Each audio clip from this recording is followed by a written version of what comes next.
Hello, hello, hello. Good morning, good afternoon, good evening. This is your friend, your host, and if you and I know some of your my students, so I'm your mentor as well. So thank you for joining this session. I'm really looking forward to this session. Actually, I'm waiting for this session to start because one of those very smart guy I invited today, Scott.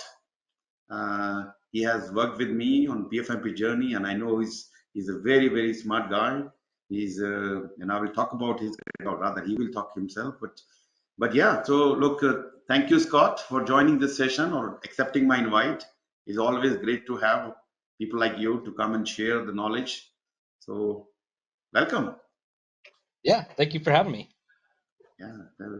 And I like to appreciate people coming again to these webinars, and you have opportunity to learn from not only from me but my guest, and they happen to be either in your seat where they were listening to this webinar, or they are going to be part of my webinar in future. Some of you already, I can see some of the names popping up on my screen, and you will be seeing yourself here. So I'm excited, Scott.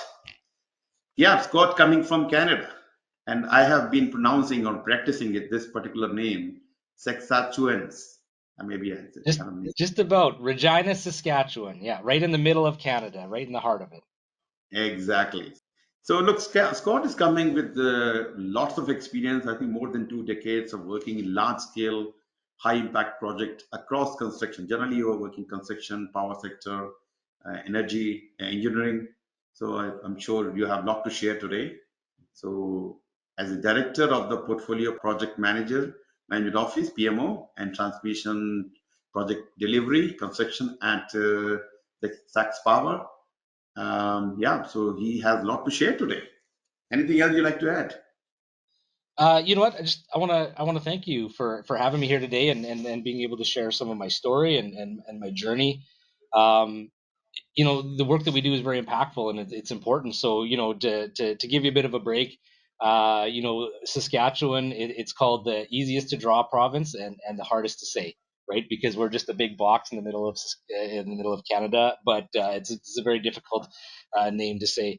I'm very excited to share some of my experience. So currently working at Sask Power.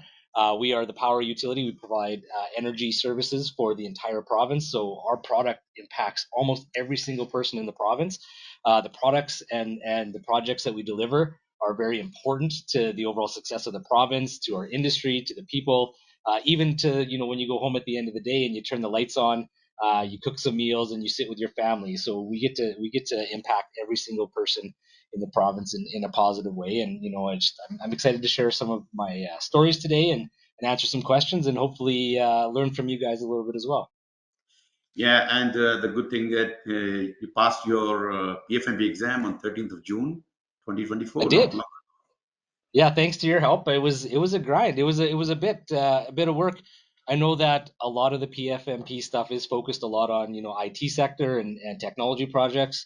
I've been working in construction for, like you said, over 2 decades, and but doing a lot of different portfolio management and balancing and all the value that goes around selecting the right projects and prioritizing the right work. So it was an exciting journey for me, a bit of a grind, but I actually when I did write my test. I passed with above expectations in every single knowledge area after the efforts that we put in together. And I think you completed the exam in 2 hours. Just a little, like 2 hours and 4 minutes, something like that. Yeah. Yeah. So, while you were worried, the exam is difficult, it was difficult, and you're waiting to do this, and but you did it in the 4 hour exam in just over 2 hours, half the time, with all about target. Yeah, So yeah, all above target. So I was yeah, pretty excited about that. yeah, so I remember that night, a night before the exam, and I wanted to release my question bank, and somehow I gave it to you 2 days before, and you start practicing and start getting worried because there was some error in my question bank.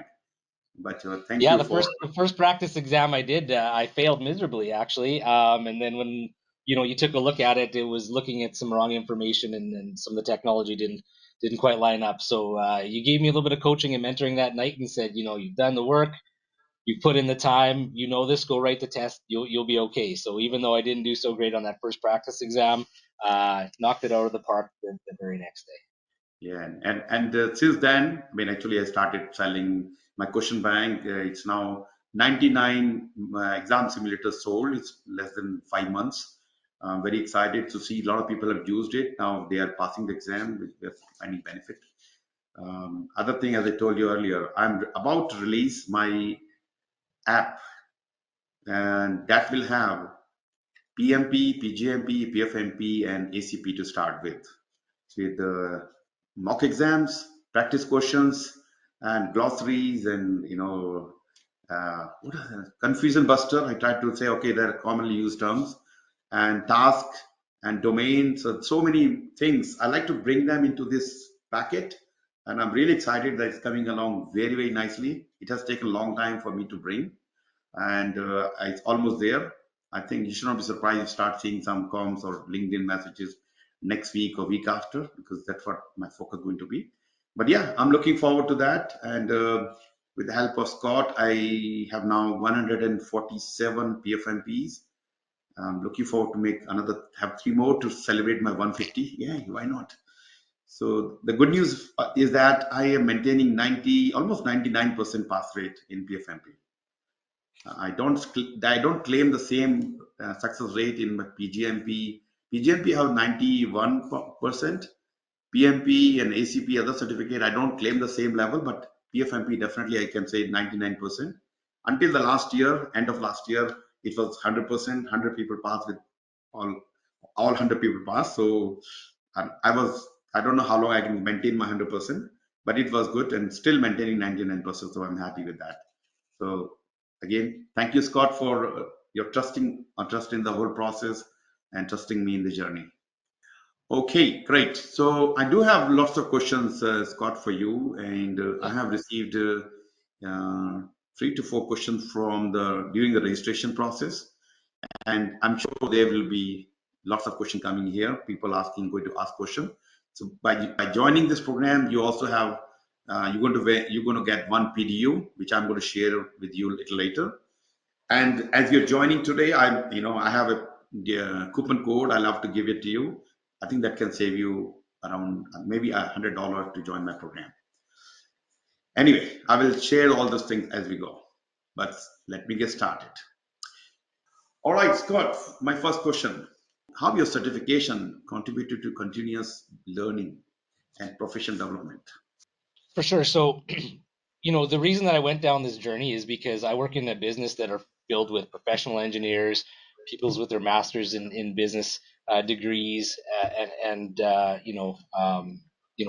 other people that have like serious academic behind their skills. I have a little bit of schooling that I went through, but my career really started out in the field, and I was the guy that was doing materials testing in a gravel pit in the middle of the night in the middle of nowhere so that we could build roads across the province.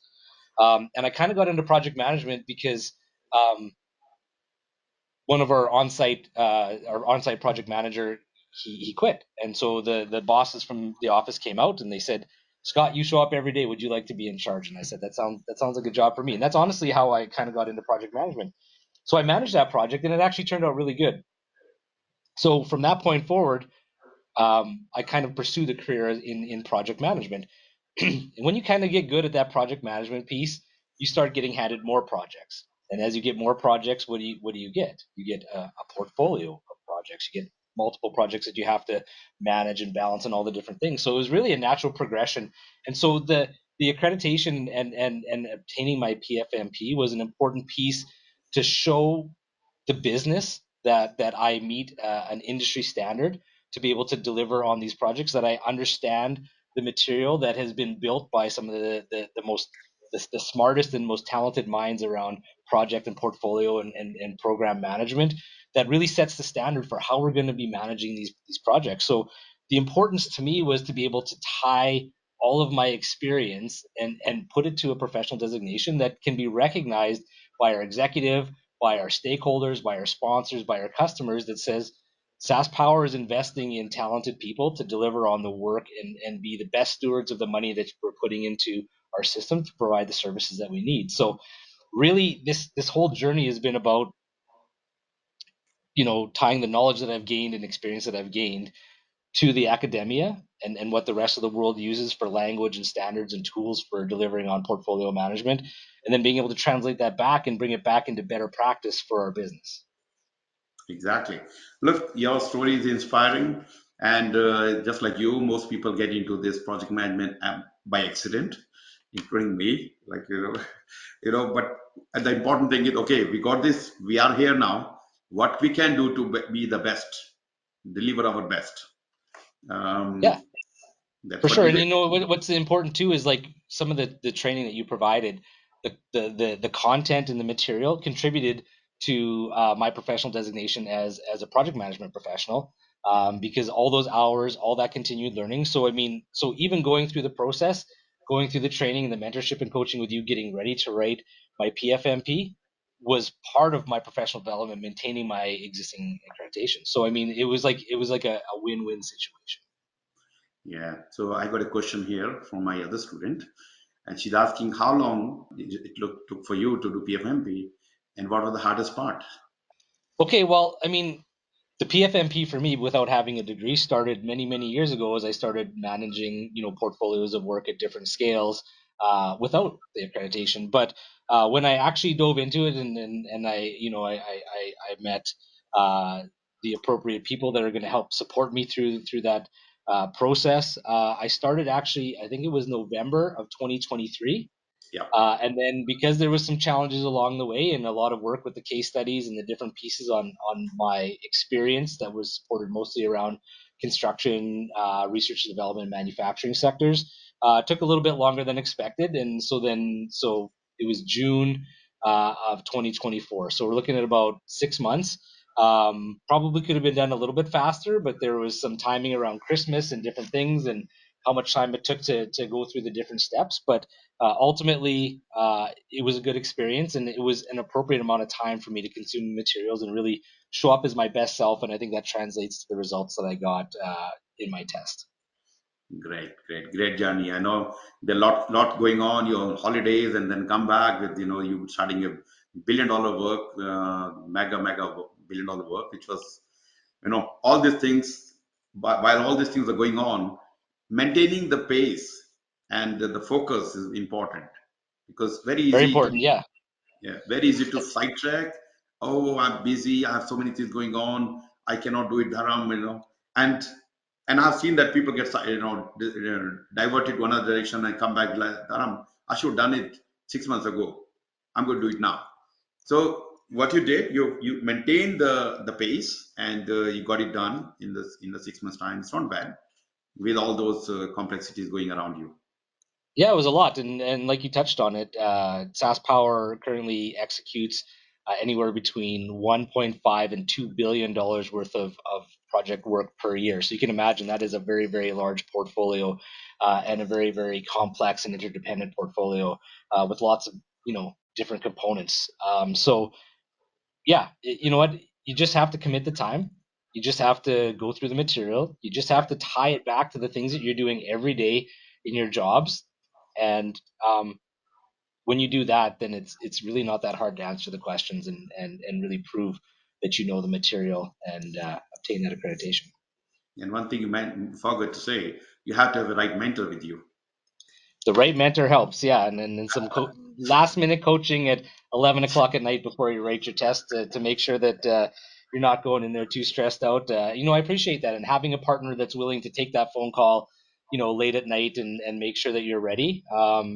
I don't think just anybody would do that, so I appreciate that you did that. Oh, thank you, thank you. Okay, let's see. Which domain was the most difficult during the exam? Okay, we're getting to okay again. And he was another my PgMP student. Now he's preparing for PfMP.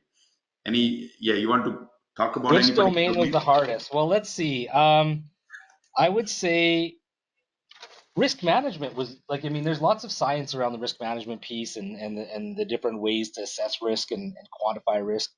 I mean, they're all difficult. But again, if you tie it back to the work that you're doing on a day-to-day basis, I mean, we're all doing the right things. If we're managing portfolios or programs or projects, just tying the academia back to the work that you're doing makes it easy because we're living in that world every day. So I'd say probably for me at least, and I mean it might be different for everybody, but for me at least is probably that risk management Yeah.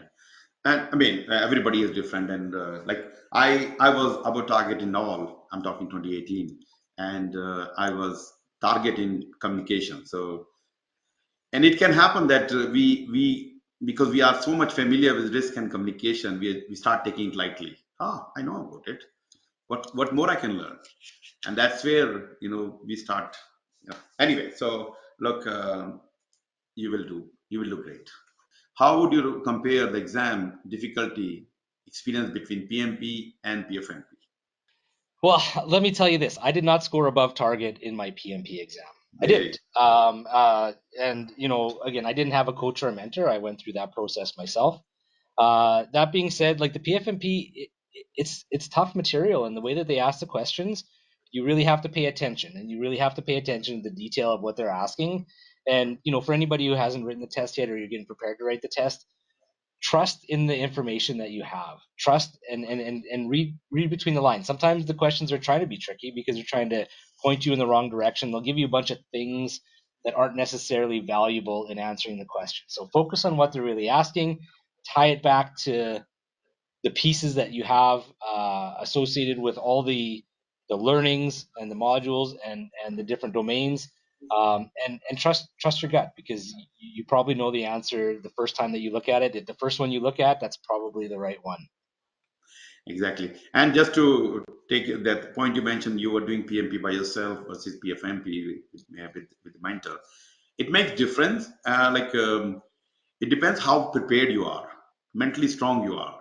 Let's say if you want to do a CAPM exam tomorrow and with no preparation, you said you will come back, hey, that's the hardest exam I've ever done because you're not prepared. But with the PGMP, you did, and I'm telling my Lucy on this, you read the PFM, PGMP, and you're ready and you pass the exam with flying color. So it's about how prepared you are. And when you go to the exam, you should be mentally strong. You have done all the studies, you've done all the mock exams, and you feel comfortable. And then the exam experience are different. And that's where I like to focus on. You want, okay, you've done the study. I know you scoring good in your mock exam. And the week before, I like to meet with my students and talk about what's going on. Making you ready, not just you've done all the hard work now, mentally ready, emotionally ready, because 4 hour exam with 170 questions with a scenario based question can be too much if you don't control your exam, because exam should not be controlling you, you should be controlling the exam. All right, how do you ensure agility in your portfolio management strategies at your organization? Yeah, so I mean, I think this is an ongoing process. Anytime that you're trying to do something in an agile manner, you have to constantly reassess what's important and what the priorities are. You have to constantly be in contact with organizational strategies and goals. Um, and in our industry right now, we're in a state of transition. So it's called the energy transition. So for those of you that aren't in the energy sector, we're moving to a low carbon emitting future, right? So we're trying to find ways to produce the energy that everybody needs in an environmentally respectful manner that produces the least amount of carbon. Where we're located in Canada, we are landlocked. We are in the middle of a giant island of land. So we don't have access to a lot of water. We don't have a lot of hydro. We do have wind, but the wind only blows at certain times. So what we need to have solutions that can support the energy needs of the province when the wind isn't blowing or when the sun isn't shining. At nighttime, we can't do solar. So here's the thing: is as we're moving in towards this energy transition, is our priorities are changing. We're looking at nuclear. We're looking at different technologies. We're looking at different ways of doing things. Our portfolio needs to constantly shift and be reassessed based off of what the new thing is or the new technology is that's going to support our movement into that low carbon future. So if you can imagine, our federal government in Canada has put some very stringent constraints and regulations around when we have to be carbon neutral. And Saskatchewan has probably the largest journey to go to be able to reach that.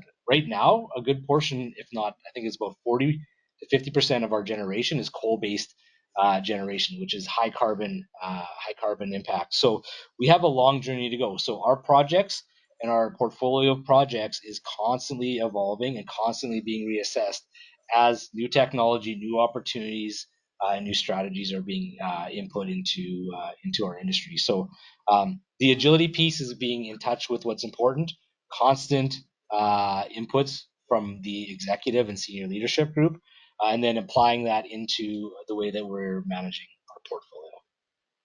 Exactly. And yeah, very important to stay aligned with the changing strategies. And you are, as you mentioned, the power sector has been going through a big shift from the traditional coal versus now wind, or maybe you say the solar power, and ocean energy as well coming up. And you said you don't have access to the ocean, you don't have access to the and 24 hour, or the sun is not there all the time. That's right. So you have different challenges. Yeah, and if you can imagine, we even tie this back to how we started this conversation. Is it was -6 degrees Celsius here this morning. You need electricity to run your furnace, or you're pretty chilly and you don't want to get out of bed. So our industry is very important to the success and the safety of the people around us. So we have to have solutions. And again, an agile portfolio is one way to make sure that we're delivering on the right business needs that we need today versus what we thought we needed a year ago. Exactly. Wow. Okay. So, I mean, as you know, this connect, strategic alignment, agility, and keep looking when working with your senior stakeholders or senior managers and keeping them, part of that. That's what we talk in the PFMP learning as well. Okay. So, my next question: can you discuss a challenge you faced in aligning project with organization strategy goal, and how did you resolve it? Yeah, so I guess aligning with strategic goals and some challenges that we have is back to kind of this energy transition. We have conflicting priorities. The number one priority and what our North Star here is at SAS Power is we want to keep the lights on for the people in Saskatchewan, right? So we Okay. have to make business choices that might be, somewhat contradictory to our strategic goals, especially short-term solutions. So what we're doing right now is we're having to actually build new natural gas fired power plants today, knowing fully well that they are not going to be around for a very long time to be able to provide energy for our customers, because we have to transition to that low carbon emitting future, but we have to fill that gap. So one of the challenges is finding that business value balance between what we need today versus what we need in 10 years, and the technology that we're hoping is going to help support us in between. And then combine in the fact that we're now interjecting nuclear. So we are looking at being the first uh, the first utility in 40 years to go nuclear. So if you can just imagine that there has been no utility in North America that has taken on a nuclear portfolio in the last 40 years or started to go into that space.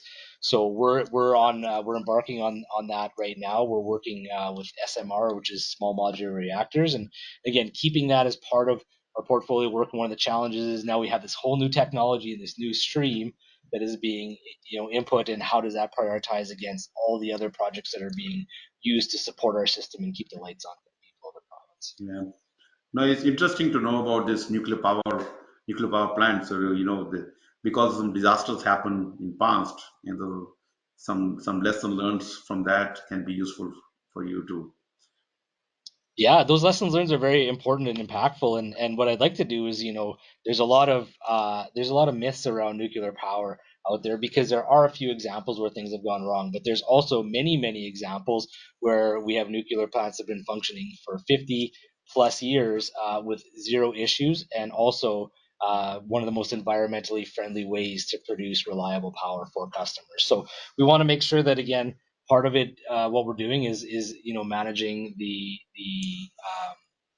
history and some of the feelings around nuclear. But I think it's going to be a very viable option for our province. And again, it's one of those things that's been recently interjected into our portfolio. Yeah, I'm sure it's going to be a good addition when it's successfully completed. Yeah, and I've seen that happening in even in India. 40 years ago, I seen that when I visited the nuclear power plant when I was little. I think probably 7 or 8 year old. And I was very, I have no idea what is this.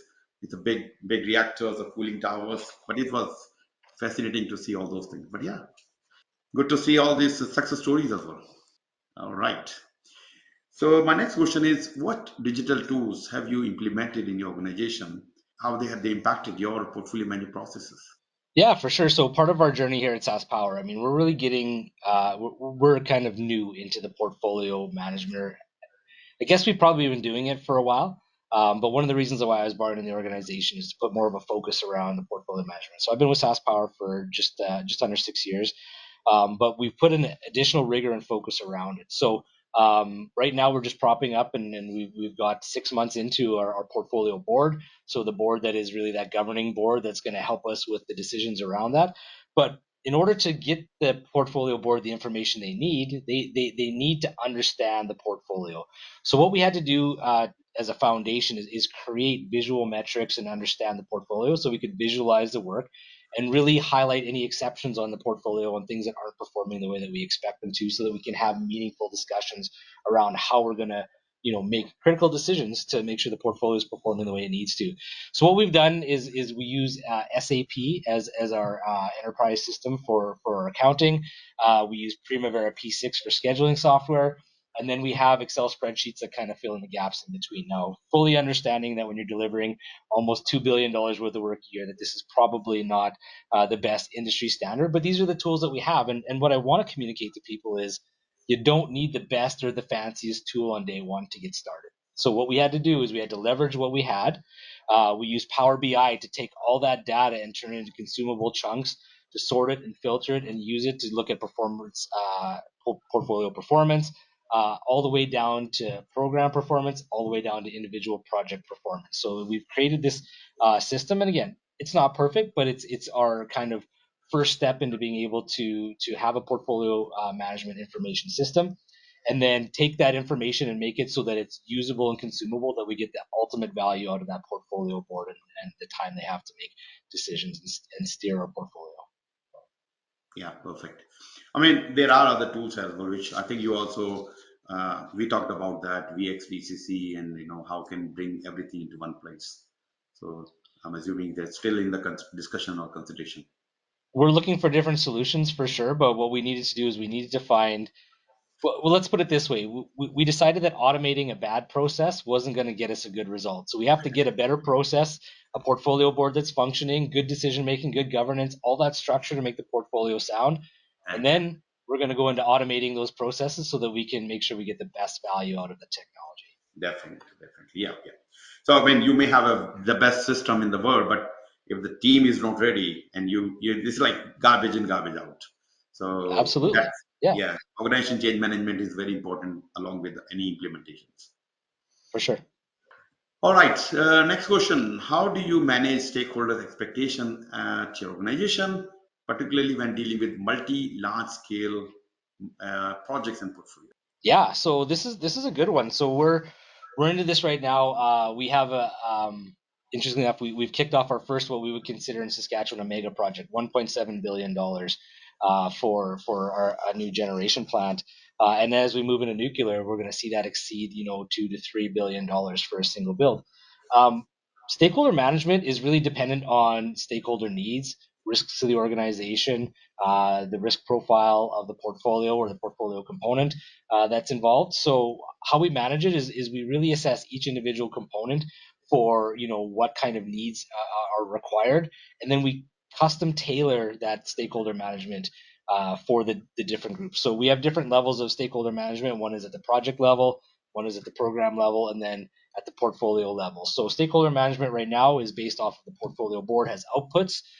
From the portfolio board, we go that to our full executive and then our full SaaS Power board to show them the value added of the work that we're doing, how we're the oversight that's involved in the work that we're doing, how we're controlling and managing the portfolio and getting the best value for it. So I think number one, stakeholder management is you have to build a platform of trust.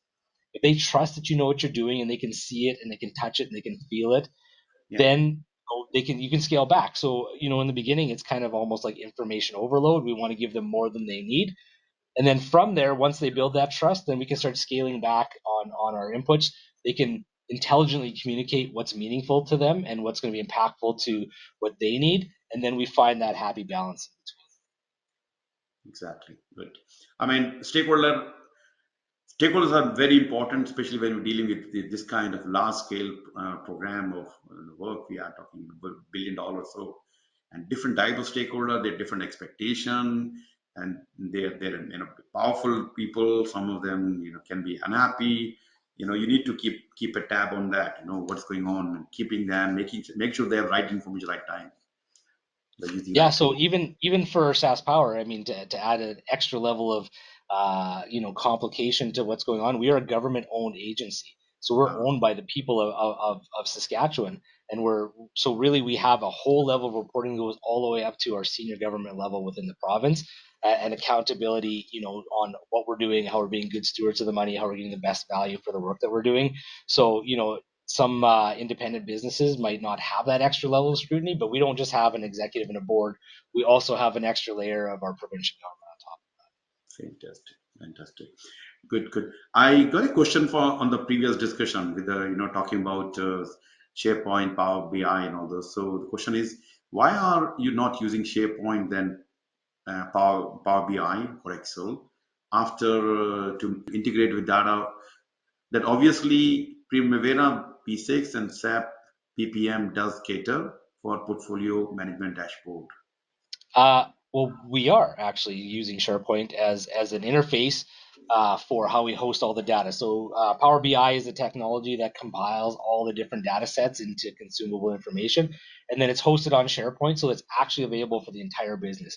So one of the things that I wanted to do with the portfolio management information system is give access to the entire business to the data, to the project data, to the program data, and to the portfolio data. It's never been seen before. But again, building that trust, I call it building glass houses. We want to live in a glass house.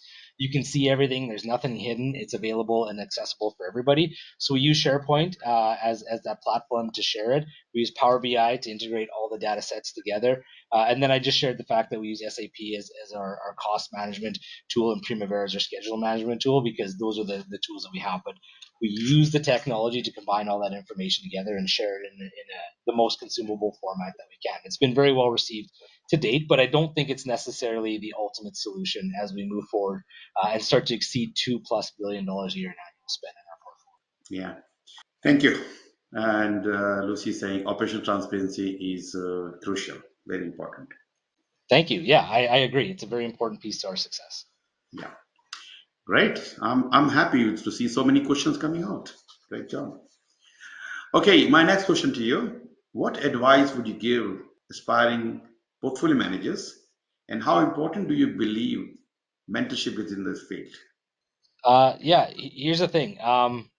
If you're in portfolio management, if you've been doing it and you want to get your PFMP, I think mentorship is the best way to try and bridge that gap. I didn't even know where to get started. I'm going to be honest with you guys. I put in my initial application uh, request to PMI probably 3 or 4 years ago. I dipped my toe in the water, right? I'm like, I think I'm going to do this. And then I looked at the things that I needed to do, and I got nervous, right? And then a year later, I'm like, I'm ready. I got a little bit of space, got a little bit of white space in my calendar. I'm going to find some time to do this. And I opened it up again, and my original thing had expired because I hadn't looked at it in a year or a bit. And then so then I started again, and I got like maybe, I don't know, two steps down my journey, and I was like, this is like really, really nerve wracking. Like, I don't know how to do this on my own. And with the PMP, it seemed like there was a much easier roadmap. With the PFMP, they're looking for people that are in the space, that are experts, that are knowing what they're doing. So they're not giving you that roadmap, and it's a little bit unnerving to get started. So what I would like to say is, without some help, without some coaching and mentoring, I probably wouldn't have been able to do it on my own. Without some feedback and some constructive, healthy debates that we had as I was going through some of my case studies and how to word it and why it wasn't necessarily accepted the first or the second time by the PMI review panel. It was an important piece to help keep me on track, to make sure that I knew that I wasn't that far away from being successful, all the way up until the night before I wrote my test, to get a call at 11 o'clock at night to say you're going to do just fine, right? So I'm just going to say, like, for my journey, and I can't speak for everybody, but for my journey, it was probably one of the most impactful ways that I was able to be successful. Yeah, and yeah, thank you for the trust in this whole journey. An important thing for people preparing for PFMP, PMI has just released the fourth edition for the public opinion for the draft as the draft version, and the exam may be changing very soon. They have not given the date so far, and when I asked the PMI, I said, look, Exam can be from anywhere, from as long as you know ECO, exam content outline, it can be from anywhere. So hang on, I'm talking to, you're talking to the senior managers, director level people. You have to be a little more specific. Not that it can be third edition, can be fourth edition. So it's not very clear, from PMI side. So we need to have clarity as well. And just for the people who want to join my program, I'm actually having one 3 days program happening on 1st, 2nd, 3rd of November. And that's a 3 days program. If you want to be in the 3 days, 24, 3 days continuous learning, or you want to join a group mentoring program that's starting on 8th of November. And if you want to have a program like what we gone through with Scott personal program, so that's also that we can start anytime. Anyway, so let's put that aside. Um, yeah, we do have questions from the audience during the registration process. Let me take those questions now. How do you manage risk in multidisciplinary projects? What AI tools can be used to manage risk?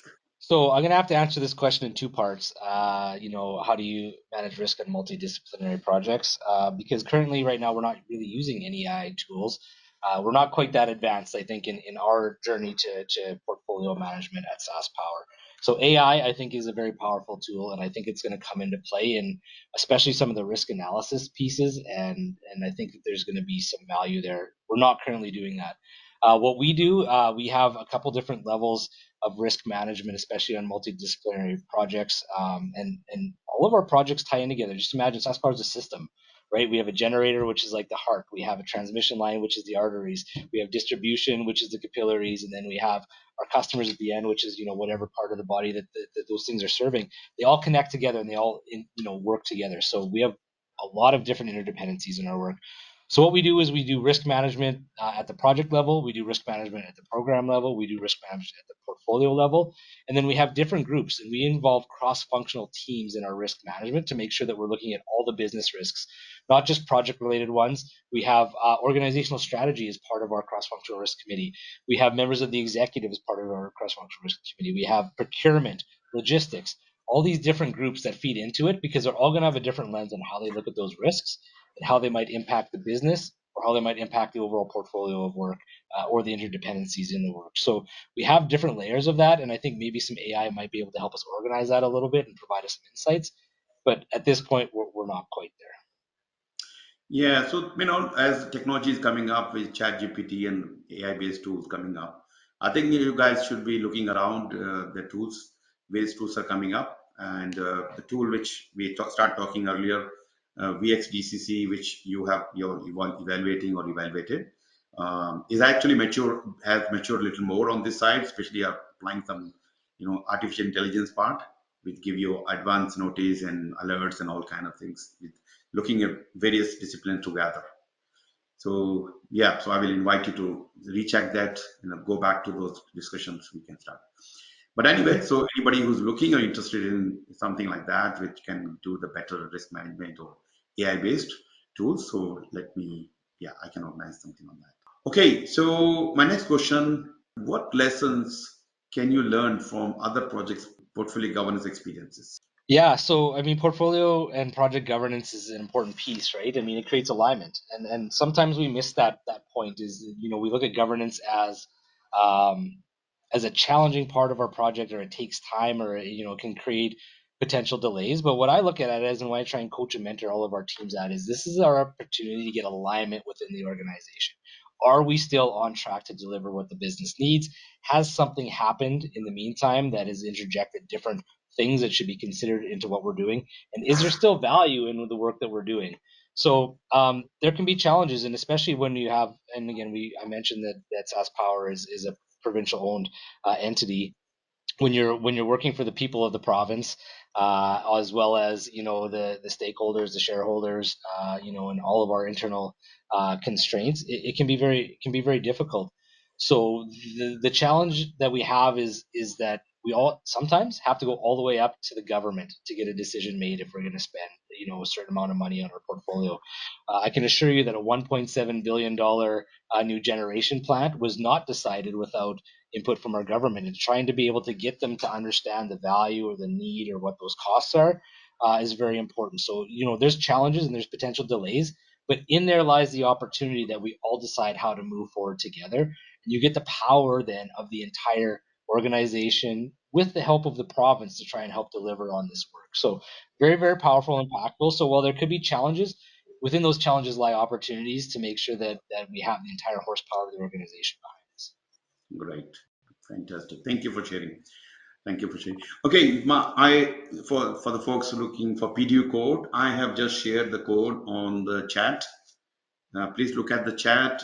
This has course identifier and PDU claim code. You need generally PDU claim code for claiming the PDU. You just have to put the claim code, and the system will distribute the three different side areas. So yeah, if you can take a note, and if you cannot see, let me know. But it is on the chat, and you should have access to that. So yeah, so these and people watching this webinar, that as we today is the 25th of October 2024. So the video codes are available for 1 year. So in case you're watching the video after the October 25th for 2025, yeah, so then you look for other programs for the PDU. But otherwise, if you watch the video so far, you send me message, hey, Dharam, can I have the PDU code? Okay, I do have a few more questions to go. Let me take another question.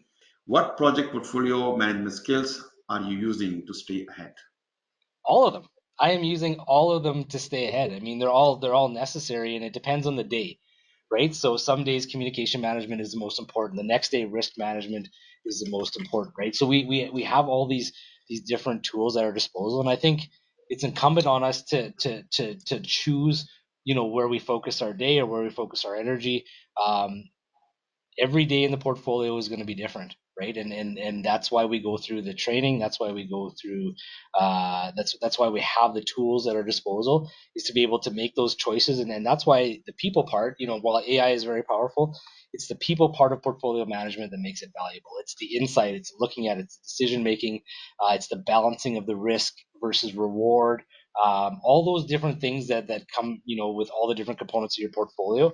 So what's important, I couldn't pick one. Maybe today it might be communication. We're working through some things with our stakeholder group to have them understand, the value of the new components in the portfolio that we're going through the governance process on, and why they weren't important last year, but they are this year. Again, that's part of that agility piece. So I would suggest that at any one moment, you're going to have to pick which one's the most important, and 30 seconds later, it might be something different. Yeah, and you correctly said, communication, stakeholder engagement are the most important skills, of course. And to me, this risk management is another skill where it's not about how to do the process, but how to run the whole process and making an eye on what can go wrong and being proactive with your response plan. Um, so that's another skill to look for. And then third one, which is actually very important as well, like a strategy alignment. Are we aligned? Because if the strategy change, are we may have to take some tough decisions. Good stuff. All right, so I have another question here. Do we need agile certification for program management?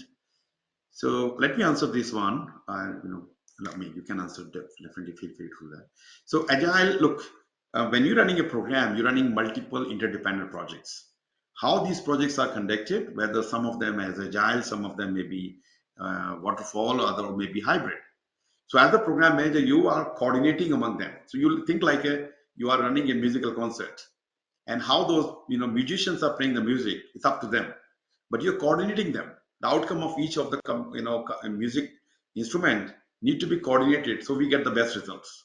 It will be useful for a person having agile understanding, because if you're running agile projects within your program, when you're talking to them, what you're expecting from them and how to expect what format and all those things. But is it required for you to do for PgMP exam? No. But for running your program effectively or portfolio effectively, I will say definitely you should have it. You should do it.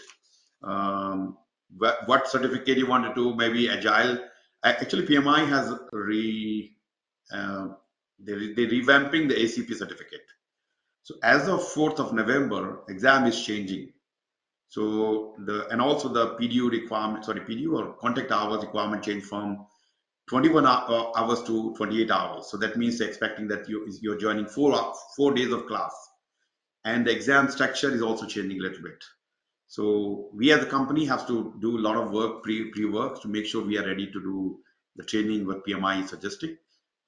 If you are looking or somebody looking for agile certification, ACP certification, yeah, contact me. We can organize something around that. But coming back to the question, do you need for the exam? Not really. For running the program effectively, maybe yes. Okay. Any thoughts around this, Scott? You know what? I like. I mean, we're trying to insert agile into the work that we're doing here in SAS Power, and it's almost like a hybrid model. I mean, I don't think full agile works for the kind of work that we do, but being agile just means that you're flexible and able to deliver on what is needed. So I support the fact that, while you might not need it for the certification or the test, any bit of agility that you can put into your delivery, whether it's project, program, or portfolio management, is going to allow you to be able to deliver the best product possible. Yeah, yeah. Thank you. All right. Any more questions here? Agile is difficult for construction. Yeah, if you're working in construction, then I mean, look, you cannot apply agile as it is in construction, of course, but part of that can be applied. Actually, I had a student from Nigeria. She's coming from pure construction background, and she was doing PMP class. Think about PMP has a agile, and you cannot live without agile. It's Dharam, why do I have to learn agile for my construction projects? And then we start, okay, you know what, the daily scrum, which you're already running with your team members, daily get together, what we have done, what you do, it's agile. And you make a decision. Of course, you cannot change that, okay, design, no, we don't want to this. Part of that you can apply, but not everything. Yes. That's why I call it the hybrid model, right? Because yeah, it doesn't function in construction, just as it's prescribed with agility. But you can have agile cycles and all the different things: design, construction, scheduling, all those different things, and then as well as being flexible through the delivery to make sure you have the best product possible. So yeah, I agree. On the surface, not 100%, but that's why I call it a hybrid. Yeah, yeah. All right. So one last question, I just want to answer this question.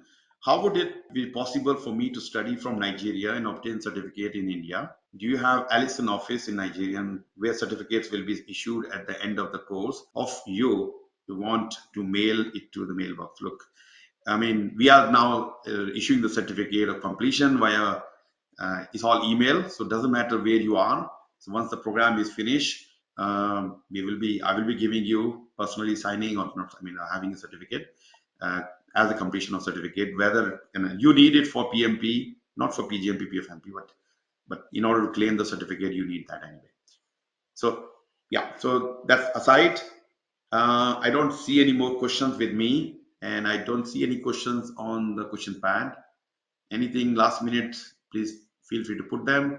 But it's good to see so many questions coming out from lots of people and lots of familiar names here. I can relate, I can see them already joining my program, already joined my program. But very important, and as Scott has been saying again, especially for PgMP, PfMP, having a mentor will change your course of learning. And I can say that it's very important for you to go through this learning process. Yeah, so Lucy is asking, will you consider doing PGMP as well?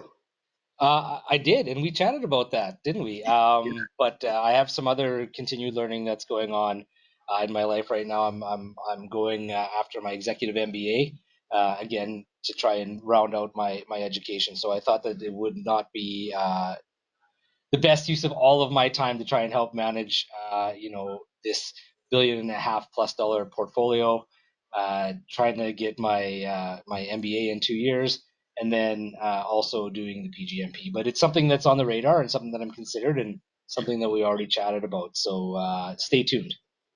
And why Lucy is asking, because she has done PGMP. Hey, I've done PGMP, which is more difficult than PFMP. Well, you're scaring me then, Lucy, because I don't know if it was more difficult. It took a few gray hairs and maybe 1 or 2 years off my life to get my PFMP. So.